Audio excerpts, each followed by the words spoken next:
An active shooter drill causes panic at a high school, outraging parents. We first reported on the scare yesterday at 4. Now, Seminole County Public Schools says it is learning from yesterday's incident. News 6's Nadine Yanis is live outside the school board administration building. And Nadine, what's next after this?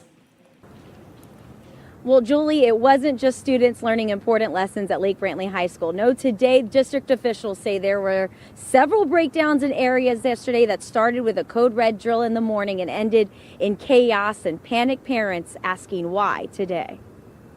So definitely a couple big things that we'll learn. Today, Seminole County school administrators admit there are some tough lessons to be learned after a morning that began with a code red active shooter drill yesterday, ended with this chaos in the cafeteria. Officials say there were two incidents, the first being the unannounced code red drill where not even the teachers knew. This screenshot meant only for staff somehow being shared to students, saying there was an active shooter. Back at home, parents were supposed to get an alert. It was just a drill, but that alert was never sent out until an hour later. We obviously definitely apologize for not getting that message out quicker. Then later, once the code red was lifted, district officials say administrators made an announcement congratulating students on how they did in the drill. However, all students heard in the cafeteria was code red again. One kid here, I spoke to another student here. Today was a fire drill. It was supposed to be they had a fire drill and also a gun armed drill supposed to be today, and supposedly the shooter is a kid. He was wearing a black vest with a red shirt. Gunshots. Did you know there were gunshots right away? At first, it sounded like firecrackers because we had been planning for an event to happen, something like a staged area where we're going to do an active shooter scenario. Well, but I just want to make sure I have this straight. So you sent them a long, in effect, essay on what you thought. But they put Yes, their sir. own words in the question, and they weren't the same as the words you had sent in. They were the producer's words? Absolutely. They had taken what I had wrote and what I had briefed on and talked about, and they actually wrote the question for me. But not with your words. I mean, they put their own words into your question, even after they'd asked you to send questions in. Absolutely.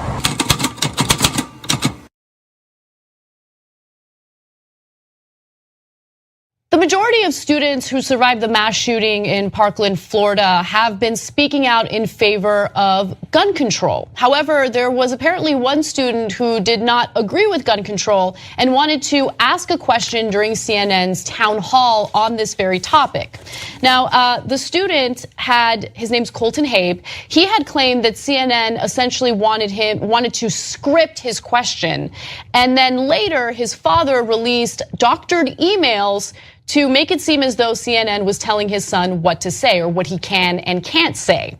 So Glenn Habe, who is the father of Colton Habe, admitted on Tuesday that he did doctor these emails between his son and CNN in an effort to convince people the network told the Marjorie Stoneman High School junior what to say during the live town hall last week.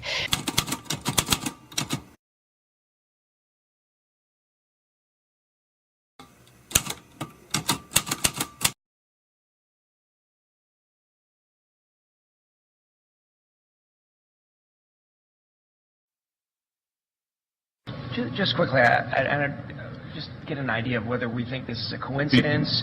We have two incidents at this school in the 60 days prior to the attack where they appear to be taking some steps associated with dealing with an attacker. Is that just coincidence? Is that normal? Did other schools in the state have two, or was there something making them nervous that had them training on this? No, it's coincidence, so it is purely coincidence.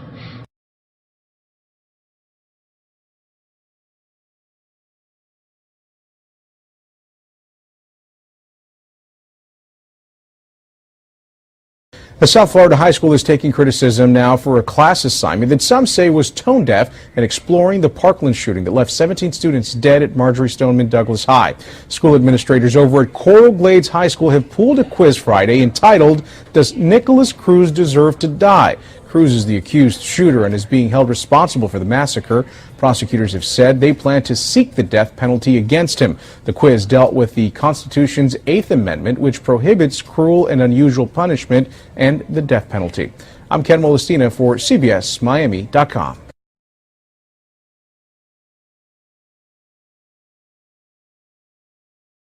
I know a girl that was shot, Ashley Baez. She was shot in the leg, and she went into surgery.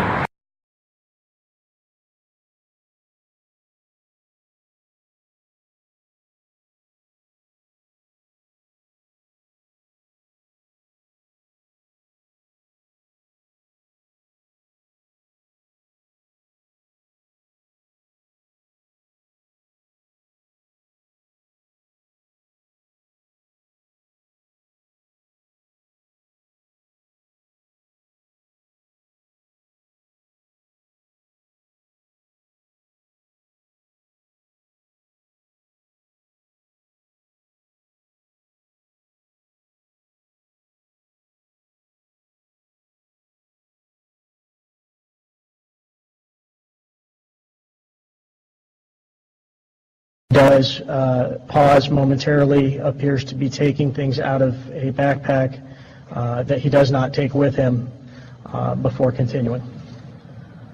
Now the suspect at this point drops a backpack that they were carrying, removes several items including a camouflage shirt and a ski mask. He does not put either of these items on.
Colton, one of our anchors, Eugene, has a question for you. Go ahead, Eugene. Yeah, Maribel, if you can ask him, we just heard him talking about the assistant coach. He said he wasn't sure if the coach was critical, what was going on. We do now have confirmed through our partners at the Miami Herald that the assistant football coach has passed. There are two adult victims on that west end. When he's at the door, the first adult victim, I believe, is being shot. And I believe he's still in that area when the second victim is shot. So I know we're trying to be respectful of the victims and stuff, just because Where's Peterson? He's outside the east doors. Right, so the one that came through the door is Coach Feiss. The one that had already been shot on the ground is Hickson.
There are two adult victims on that west end.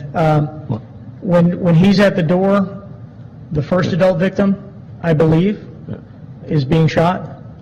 And I believe he's still in that area when the second victim is shot. So I know we're trying to be respectful of the victims and stuff, just because Where's Peterson? He's outside the east doors. Right, so the one that came through the door is Coach Feiss. The one that had already been shot on the ground is Hickson. So, I'm sorry. No, that's correct. Right, Yeah. so, Hickson's on the ground.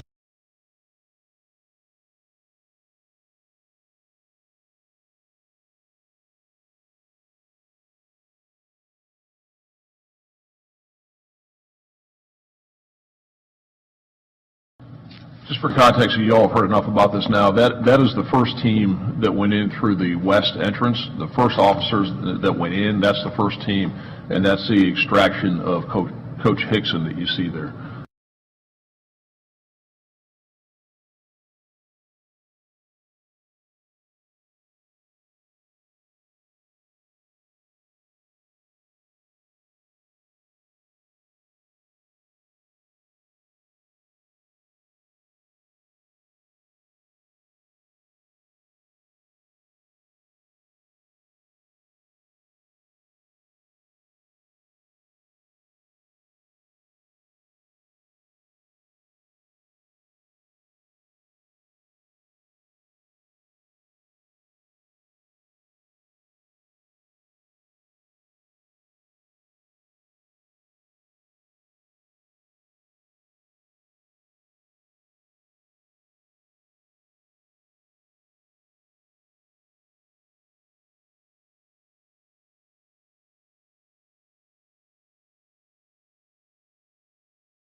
Two people just outside the building.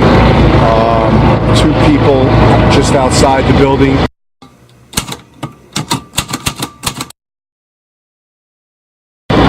One person out on Pine Island Road. One person out on Pine Island Road. At 2:39:08, law enforcement removed the second victim from the hall on the first floor. He was taken to the triage area but did not survive his injuries.